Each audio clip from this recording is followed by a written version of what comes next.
മുഖ്യ തെരഞ്ഞെടുപ്പ് കമ്മീഷണർക്കെതിരെ ഇംപീച്ച്മെന്റ് നോട്ടീസിന് നീക്കം. തിരക്കിട്ട ആലോചനയിൽ ഇന്ത്യ സഖ്യം. മുഖ്യ തെരഞ്ഞെടുപ്പ് കമ്മീഷണർക്കെതിരെ ഇംപീച്ച്മെന്റ് നോട്ടീസ് നൽകാൻ നീക്കം. ഇന്ത്യ സഖ്യം യോഗം ഇക്കാര്യം ചർച്ച ചെയ്തു. ഇന്നലത്തെ വാർത്താ സമ്മേളനത്തിന്റെ പശ്ചാത്തലത്തിലാണ് പ്രതിപക്ഷത്തിന്റെ നീക്കം. BJP വക്താവിനെ പോലെയാണ് കമ്മീഷൻ സംസാരിച്ചതെന്ന് കോൺഗ്രസ് ആരോപിച്ചു. അതേസമയം രാഹുൽ ഗാന്ധി ഉന്നയിച്ച വിഷയങ്ങളെ രാഷ്ട്രീയമായി നേരിടാനാണ് തെരഞ്ഞെടുപ്പ് കമ്മീഷന്റെ തീരുമാനം. രാഹുൽ വോട്ടർ പട്ടികയിൽ ചൂണ്ടിക്കാട്ടിയ പിഴവുകളിൽ ചിലതിന് മാത്രമാണ് കമ്മീഷൻ ഉത്തരം നൽകിയത്. അടിസ്ഥാനമില്ലാത്ത കാര്യങ്ങൾ ഉന്നയിച്ച ശേഷം ഇത് തെളിയിക്കാൻ തയ്യാറാകുന്നില്ല. ഇതായിരുന്നു മുഖ്യ തെരഞ്ഞെടുപ്പ് കമ്മീഷണറുടെ ഇന്നലത്തെ വാദങ്ങൾ. തെരഞ്ഞെടുപ്പ് കമ്മീഷനിലെ അംഗങ്ങളെ നിശ്ചയിക്കുന്ന കൊളീജിയത്തിലെ അംഗമാണ് പ്രതിപക്ഷ നേതാവായ രാഹുൽ ഗാന്ധി.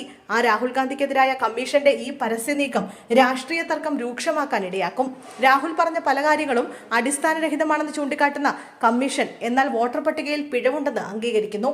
പരാതി ഉണ്ടെങ്കിൽ എന്തുകൊണ്ട് കോടതിയിൽ പോയില്ല എന്നാണ് കമ്മീഷൻ രാഹുൽ ഗാന്ധിയോട് ചോദിക്കുന്നത്. ഒരേ സ്ഥലത്ത് 100ഓളം ആൾക്കാരെ എങ്ങനെ ചേർക്കുന്നു എന്നതിന് വിശദീകരണം ഇന്ന് കിട്ടിയില്ല. വീടില്ലാത്തവർക്കാണ് 0 നമ്പർ നൽകിയതെന്ന വാദം സർക്കാരിനും തിരിച്ചടിയാണ്. വീടില്ലാത്ത ഇത്രയും ജനങ്ങളുണ്ടോ എന്ന ചോദ്യമാണ് പ്രതിപക്ഷം ഉയർത്തുന്നത്. രാഹുൽ ഗാന്ധിയോട് മാപ്പ് പറയാൻ ആവശ്യപ്പെട്ടെങ്കിലും സമാന വിഷയങ്ങൾ ഉന്നയിച്ച അനുരാഗ് ഠാക്കൂറിനെ കുറിച്ച് കമ്മീഷൻ മൗനം പാലിച്ചു. രാഹുൽ ഗാന്ധിയുടെ യാത്ര തുടങ്ങിയ ദിവസമാണ് SIRൽ മാറ്റമില്ല എന്ന് കമ്മീഷനും അറിയിക്കുന്നത്. ബംഗാളും കേരളവും അടക്കം കൂടുതൽ സ്ഥലങ്ങളിൽ ഇത് നടപ്പാക്കുമെന്ന സന്ദേശവും കമ്മീഷൻ നൽകുന്നു. എന്തായാലും പ്രശ്നം തീർക്കുന്നതിന് പകരം ഇത് ആളിക്കത്തിക്കാൻ ഇന്നലത്തെ വാർത്താ സമ്മേളനം ഇടയാക്കിയേക്കാം എന്നാണ് സൂചന.